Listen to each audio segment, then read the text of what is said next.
Robinson was born January 31st, 1919, which happened to be 25 days after the death of former U.S. President Theodore Roosevelt.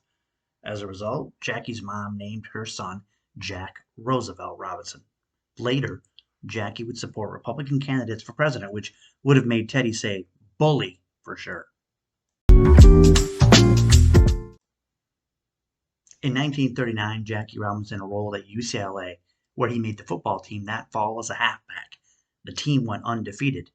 During his time at UCLA, Robinson was also a guard on the Bruins basketball team, and he won the 1940 NCAA championship in the long jump with a leap of 24 feet, 10 and 1/4 inches.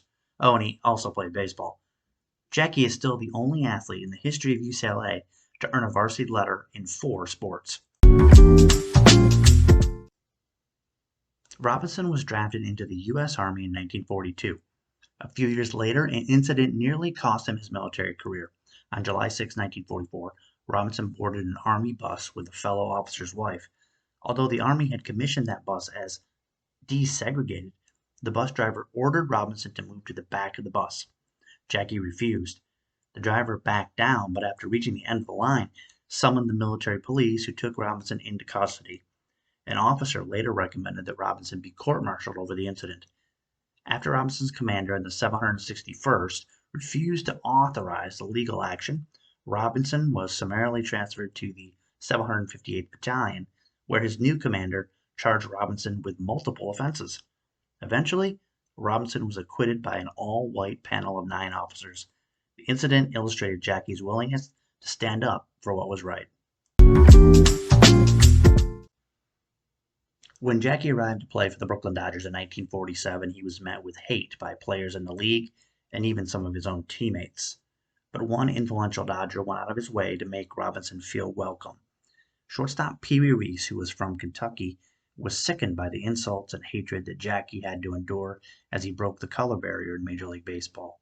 Reese famously put his arm around Robinson during a game when fans and opposing players were throwing insults and objects at Jackie.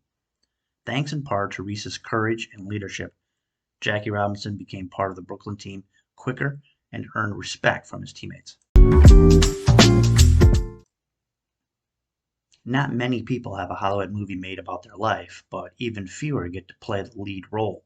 Jackie Robinson did. After the 1947 season, Jackie was cast as himself in The Jackie Robinson Story, directed by Alfred Green and co-starring Ruby Dee as his wife.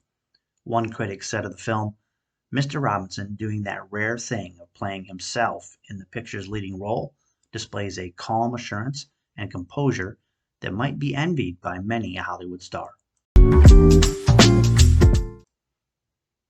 Jackie made many big league pitchers nervous, but he saved some of his best hitting for when he faced the top hurlers in the league. Robinson hit 9 home runs against star Phillies right-hander Robin Roberts, the most he hit against any opposing pitcher. Roberts, like Robinson, is a member of the Baseball Hall of Fame. By 1956, Jackie was starting to slow down as a player. What would turn out to be his last plate appearance came as the final out in Game 7 of the 1956 World Series, which Brooklyn lost to the Yankees. That December, the Dodgers shocked baseball when they traded Robinson to the arch-rival New York Giants for Dick Littlefield and $35,000 in cash. The trade, however, was never completed because Jackie had already agreed to become a top executive for the Chock full of Nuts company. At 37, Jackie's playing career was over.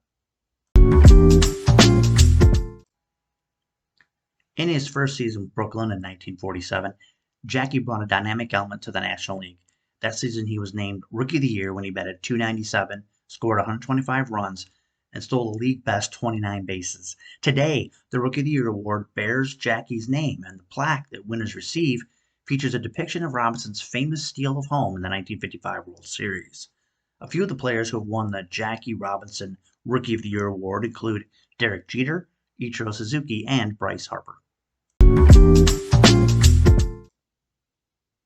Perhaps the most lasting and prominent tribute to Jackie's legacy is the fact that every MLB team retired uniform number 42 in his honor in 1997.